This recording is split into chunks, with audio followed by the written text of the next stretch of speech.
ওয়ালাইকুম বিসমিল্লাহির রহমানির রহিম। সম্মানিত শ্রোতা ও দর্শকবৃন্দ, আজকে আমরা একটা বিষয় নিয়ে আলোচনা করব যে আমাদের প্রিয় নবী হযরত মুহাম্মদ সাল্লাল্লাহু আলাইহি সাল্লাম ইন্তেকাল করার পরে কোন পদ্ধতিতে খোলাফায়ে রাশিদিন ৪ খলিফা নির্বাচিত হয়েছিলেন। এদের নির্বাচন পদ্ধতি ছিল এবং কিভাবে নির্বাচিত হয়েছিলেন, খলিফা মনোনীত হয়েছিলেন, দেশ পরিচালনা করেছিলেন, দেশের শাসনভার গ্রহণ করেছিলেন, সেটা ছিল পরামর্শ বা শুরা সিলেকশনের মাধ্যমে। আরেকটি ছিল পূর্ববর্তী খলিফার মনোনয়ন। আজকে আলহামদুলিল্লাহ সিলেকশনের পদ্ধতিতে আমাদের বাংলাদেশেও নির্বাচিত হন। যেমন এই যে প্রধান উপদেষ্টা যেভাবে সিলেকশন কয়েকজনের মাধ্যমে সিলেকশন পদ্ধতি হচ্ছে, ইসলামের আসলে কিন্তু সঠিক পদ্ধতি এরকম। তবে যিনি খলিফা নির্বাচিত হবেন, দেশের প্রধান হবেন, তাকে ইসলামী শরিয়া মোতাবেক কোরআন এবং সহিহ হাদিসের আলোকে হওয়াটাই ভালো। আমরা চাই আদৌ ভবিষ্যতে ইনশাল্লাহ কিয়ামত পর্যন্ত সিলেকশন পদ্ধতি পরামর্শ শুরার মাধ্যমে বাংলাদেশ সহ পৃথিবীর সকল কান্ট্রিগুলা, বিশেষ করে 57টা মুসলমান দেশ পরামর্শ শুরার ভিত্তিতে সিলেকশনের মাধ্যমে খলিফা নির্বাচিত হোক, প্রধান নির্বাচিত হোক।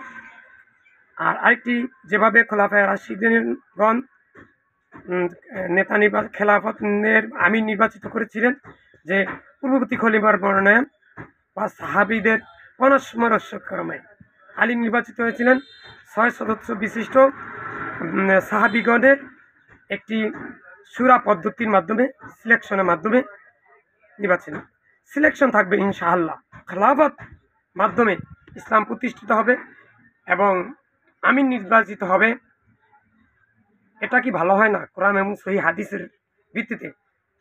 কেননা রাসূল সাল্লাল্লাহু আলাইহি ওয়াসাল্লাম বলেছেন যে আনা আনা আসহাবি, অর্থাৎ রাসূল সাল্লাল্লাহু আলাইহি ওয়াসাল্লাম এবং আমার সাহাবেরা যে পদ্ধতি অনুসরণ করছিলেন এবং যেভাবে পরিচালিত হয়েছেন, তাদের পুরো জিন্দিগিটা অতিবাহিত করেছেন, এভাবে যারা সামনের যে প্রজন্ম যারা আছে কিয়ামত পর্যন্ত, যে আল্লাহ রাসূলের এবং তার সাহাবীরা যে পদ্ধতি, যে মাধ্যম এবং যে প্রক্রিয়ায় পুরো জিন্দিগিটা অতিবাহিত করেছেন কোরআন এবং সহিহ হাদিসের আলোকে, সেভাবেই আমরা আমাদের পুরো জিন্দিগিটা অতিবাহিত করব ইনশাআল্লাহ। কে কে আমার সাথে একমত আছেন? আমরা আমাদের দেশের প্রধানের কাছে, যিনি পুরো রাষ্ট্র পরিচালনা করছেন, তার কাছে বিনীত অনুরোধ যে খলাফায়ে রাশিদান আল্লাহ রাসূল সাল্লাল্লাহু আলাইহি ওয়াসাল্লাম যে পদ্ধতি, যে প্রক্রিয়া এবং যেভাবে তার পুরো জিন্দিগিটা অতিবাহিত করেছেন, আমরাও চাই আমাদের পুরো জিন্দিগিটা কোরআন এবং সহিহ সুন্নাহর আলোকে পরিচালনা করার জন্য। এজন্য আপনারা সহযোগিতা করবেন, পরামর্শ শুরা, সিলেকশন আর পূর্ববর্তী খলিফার মনোনয়ন, এভাবে আমাদের পুরো জিন্দিগিটা অতিবাহিত হোক। দেশ, রাষ্ট্র, সমাজ, রান্নাঘরের সংসদ ভবন এবং রান্নাঘরের আরম্ভ করা তাম পৃথিবী এভাবেই পরিচালিত হোক।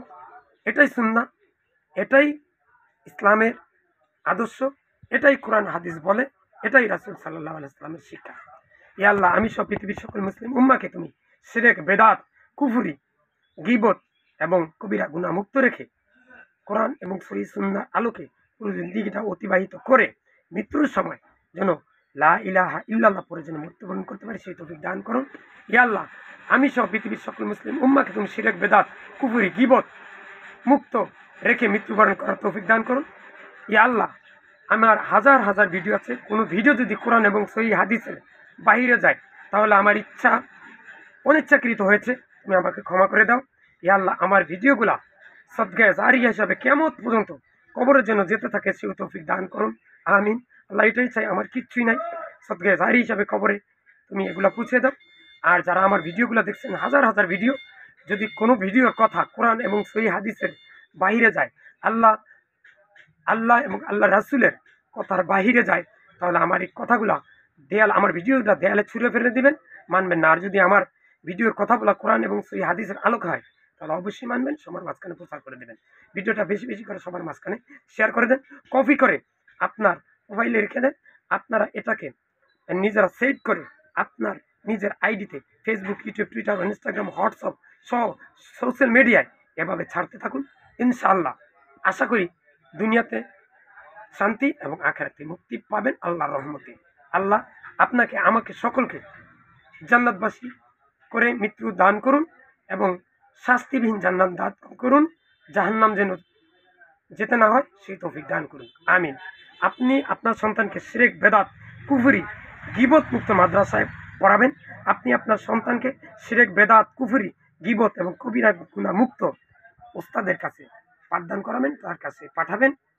যিনি শিরিক করেন, বেদাত করেন, তার কাছে আপনার সন্তানকে কখনো ভর্তি করাবেন না। আসসালামু আলাইকুম। আল্লাহ আপনাকে ভালো রাখুক, আমাকে ভালো রাখুক, আপনাকে জান্নাত দান করুক, আমাকে জান্নাত দান করুন, আমিন। আসসালামু আলাইকুম।